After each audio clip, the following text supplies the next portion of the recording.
So I have a friend, let's call him Mike.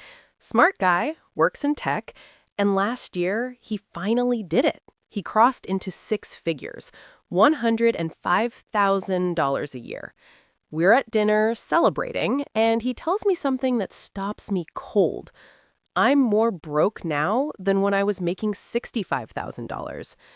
And here's the thing, he wasn't joking. Despite making $40,000 more dollars per year, he somehow had less money in his account, less peace of mind, more stress.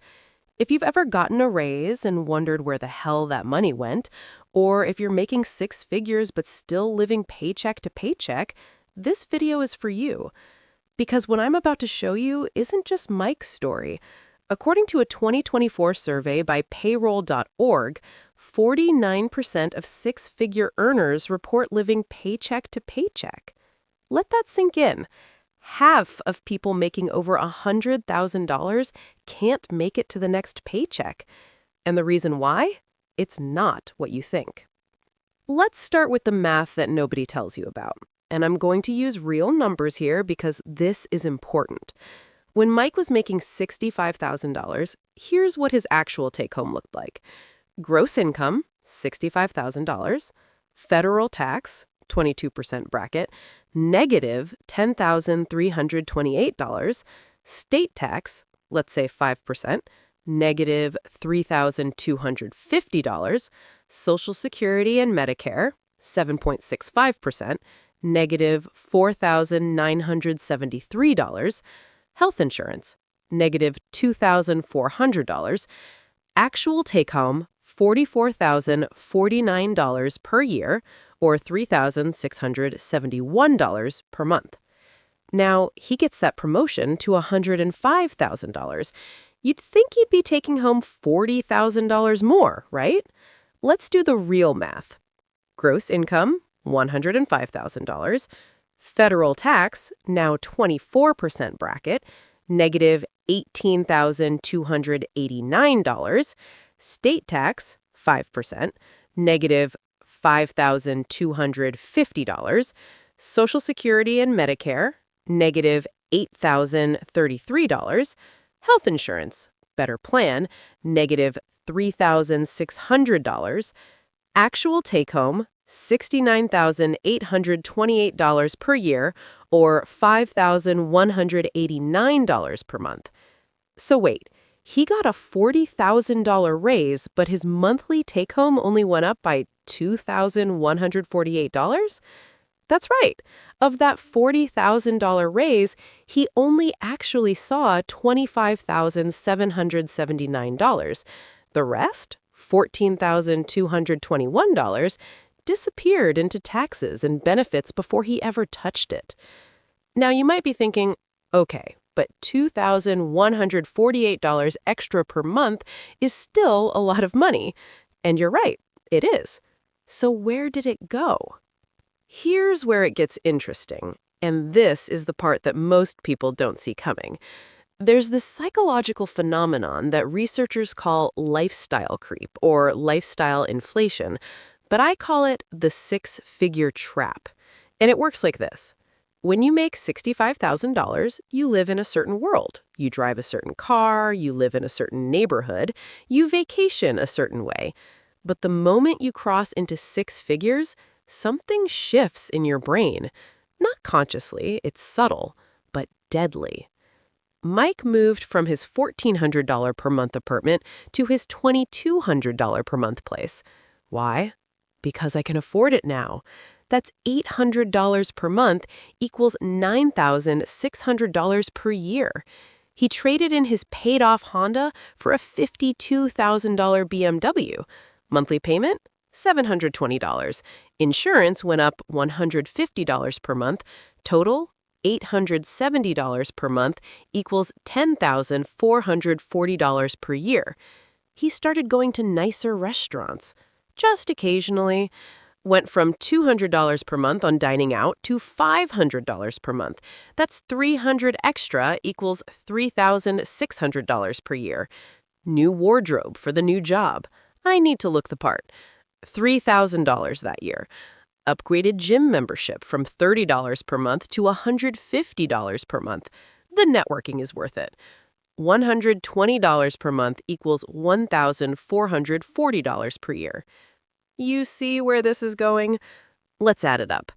Rent increase, $9,600. Car payment and insurance, $10,440.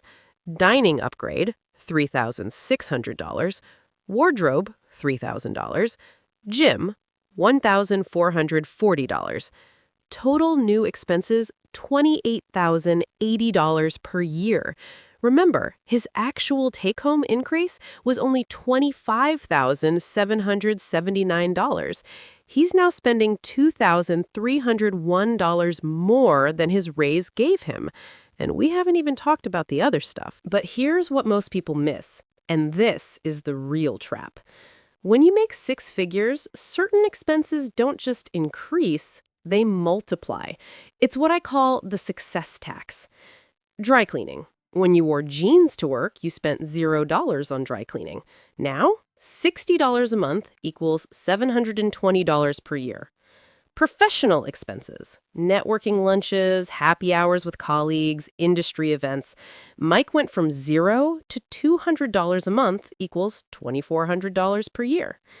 Gifts. Suddenly, you're invited to nicer weddings. Your friends are having babies. The expected gift amount isn't $50 anymore. It's $150 to $200.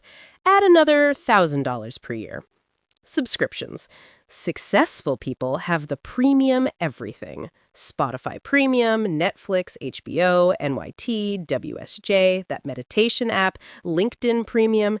These add up to $100 per month, equals $1,200 per year. Travel.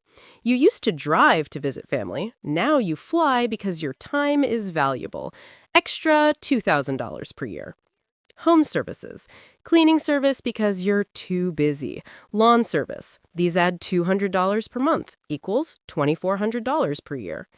Add these up, $9,720 per year. Now we're at $28,080 plus $9,720 equals $37,800 in new annual expenses. But Mike only got $25,779 extra take-home. He's now $12,021 in the hole per year and still hasn't saved a dollar of that raise. Now, here's the crazy part, and this is where the psychology gets really interesting. When Mike was making $65,000, he knew he wasn't rich. He was careful. He tracked his spending. He felt accountable. But when he crossed into six figures, something shifted. He told me, I just stopped looking at prices. I figured, I make good money now. I deserve this. This is what behavioral economists call mental accounting. You create categories in your head. I make six figures becomes its own category, and in that category, certain rules don't apply. A study from the Journal of Consumer Research found that people who receive raises are 47% more likely to make impulse purchases in the following 3 months. Why? Because they've mentally already spent that raise on feeling successful. And here's the kicker. The more you make, the less you track. I looked at data from Mint and Personal Capital. Users making under $75,000 check their budgets an average of 4.2 times per month. Users making over $100,000, 2.1 times per month. You know what they call that? Financial blindness. You're making more, so you assume you're doing better. But you're not looking at the numbers. Mike wasn't, and it caught up to him.